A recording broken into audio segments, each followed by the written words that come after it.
A paz, queridos irmãos, Deus abençoe a todos de maneira toda especial no nome de Jesus. Estou passando aqui para trazer a palavra do Senhor Jesus ao seu coração, aonde acabamos o culto agora há pouco, né?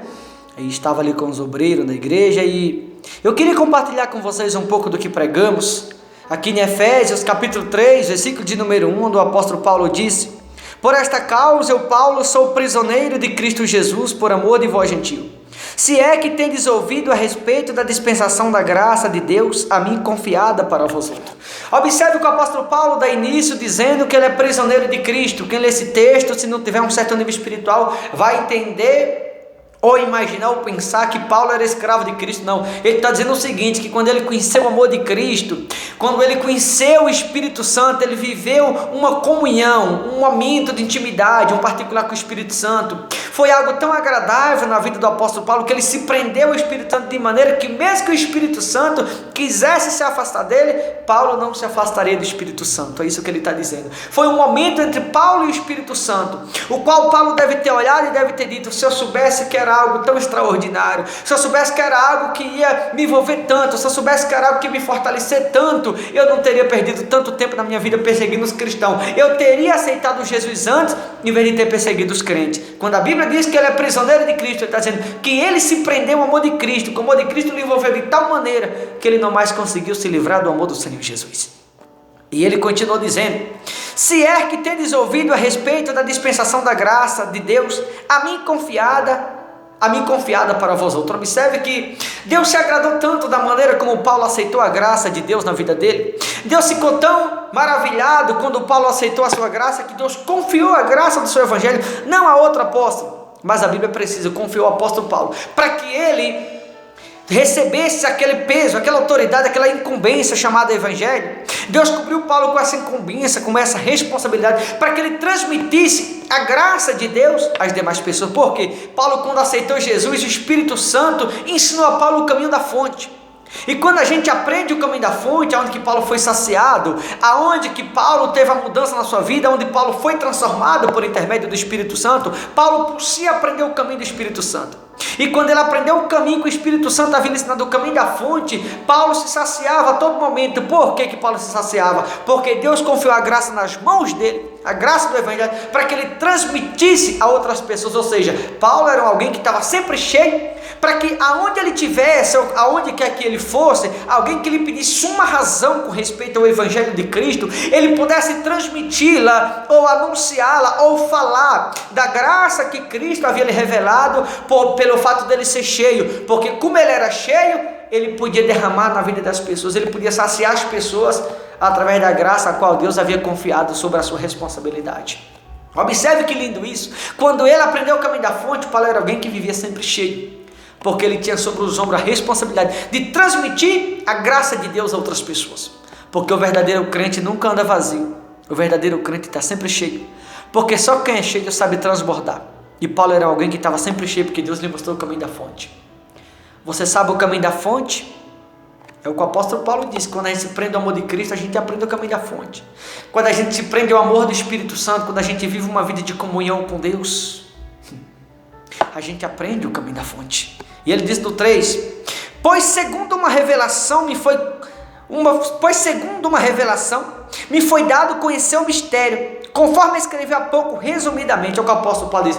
Deus lhe deu uma revelação, aonde ele escreveu resumidamente, para que todos que lessem pudessem entender qual a revelação que Deus havia lhe mostrado, para que ele fosse tão cheio.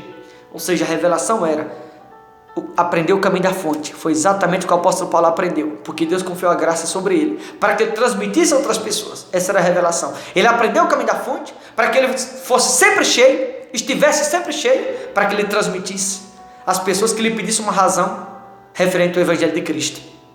Então ele escreveu resumidamente, para que todos que lessem pudessem entender. E continua dizendo: para que todos que ledes podeis compreender o meu discernimento do mistério de Cristo, o que outras gerações, não foi dado conhecer os filhos dos homens, como agora foi revelado aos seus santos apóstolos e profetas no Espírito. Observe que o apóstolo Paulo deixou bem claro que as gerações passadas não pôde ter essa revelação, mas Deus revelou a ele e aos santos profetas no Espírito, porque só conhece o caminho da fonte quem vive em espírito com Deus.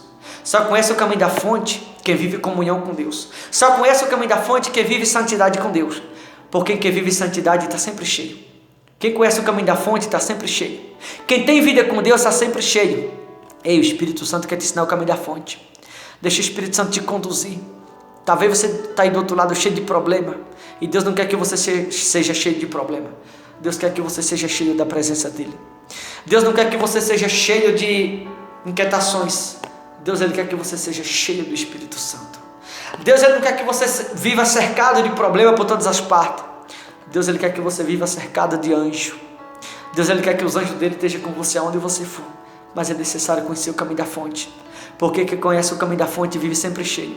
E quando a gente está sempre cheio, temos sempre uma razão. Temos sempre um motivo para sorrir e dizer: Cristo é na minha vida.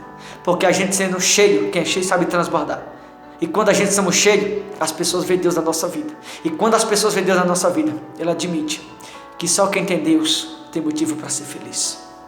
A pergunta que eu te faço é: você tem sido feliz? De que maneira você tem conhecido Jesus? Você conhece o caminho da fonte? Porque quando a gente conhece o caminho da fonte, a gente vive sempre cheio. Vou finalizar aqui. Vou para o versículo de número 7 para não demorar. Do qual fui constituído, o apóstolo Paulo falando, né? Olha o meu 6. A saber que os gentios são co-herdeiro, membro do mesmo corpo e co-participante da promessa em Cristo Jesus, por meio do Evangelho. Observe que a palavra diz que os gentios, ou seja, os incrédulos, ignorantes, né? Que representam o gentio, eles são co-herdeiros do mesmo corpo, eles são membros do mesmo corpo. Tem pessoas que não oram pelo próximo, odeiam o próximo. Mas a Bíblia diz que os gentios, eles também são membros do mesmo corpo, ao qual nós estamos conectados, que é o corpo de Cristo. Isso significa que do mesmo jeito que a salvação está proposta a mim e a você, está proposta àqueles que estão lá fora perdidos também. Porque eles também são membros do mesmo corpo, ao qual nós estamos conectados. Porém, nós somos membros com entendimento. Eles são membros sem entendimento. E a Bíblia finalizou dizendo: co-participante da promessa em Cristo Jesus, por meio do Evangelho. Do mesmo jeito que eu e você temos direito à promessa, eles também têm. Por isso temos que orar um pelo outro. Porque do mesmo jeito que eu e você temos direito à salvação, as pessoas que não conhecem a Deus também têm. Nós entendemos como, eles não. Por isso temos que orar por eles, para que haja essa união nos membros. Porque tem membro que está conectado no corpo, e tem membro que está desgarrado, tem membro que está distante. As divisões das igrejas, eu me refiro a isso. E por ter membro distante, Jesus está esperando os membros se unir para que ele volte. Quando os membros se unir, pode apostar que ele vai voltar. Mas só quando os membros estiverem todos interligados, conectados no outro. Assim vai estar todos unidos. Quando tiver união, ele volta. Mas enquanto não tiver união, ele vai permitir, infelizmente, destruição na vida de muitos. Porque só temos vida se tivermos interligado ao corpo. O membro não pode estar desligado do corpo. Enquanto estiver desligado, não tem união. Mas quando tiver união, ele volta para buscar a sua igreja. A mim, o menor de todos os santos, me foi dado esta graça de pregar aos gentios o evangelho das insondáveis riquezas de Cristo. Observe que o evangelho é uma riqueza.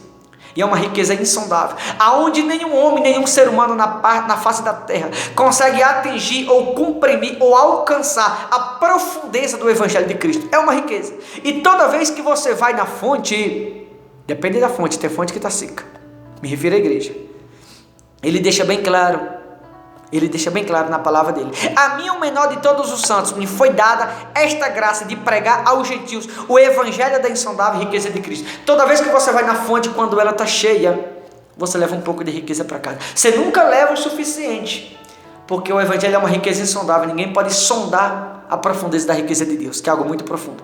Mas toda vez que você vê a riqueza é tanto que você leva um pouco dela. Então toda vez que você for na fonte, aproveite o máximo que você puder, ou seja, dê o máximo que você puder de adoração, de louvor, se renda o máximo que você puder. Porque quanto mais você se render, mais o Espírito Santo te enche. Quanto mais ele te encher, mais de Deus você tem. Vou finalizar no versículo de número 13. Ele disse o versículo de número 13, né?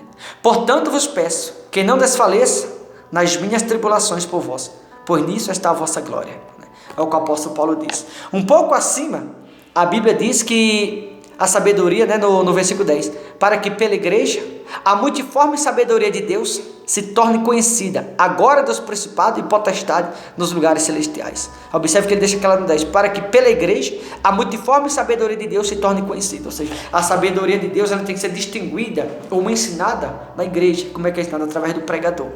O pregador tem essa responsabilidade, ele tem esse peso, esta incumbência de transmitir a sabedoria de Deus aos fiéis. É uma responsabilidade de quem ensina. Tá bom, queridos?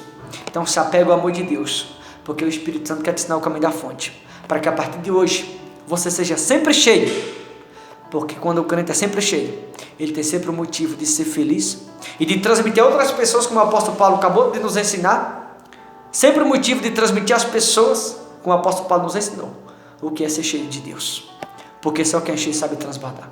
Tá bom, queridos? Deus abençoe. Mais tarde eu volto orando pela sua vida. Forte abraço em nome de Jesus.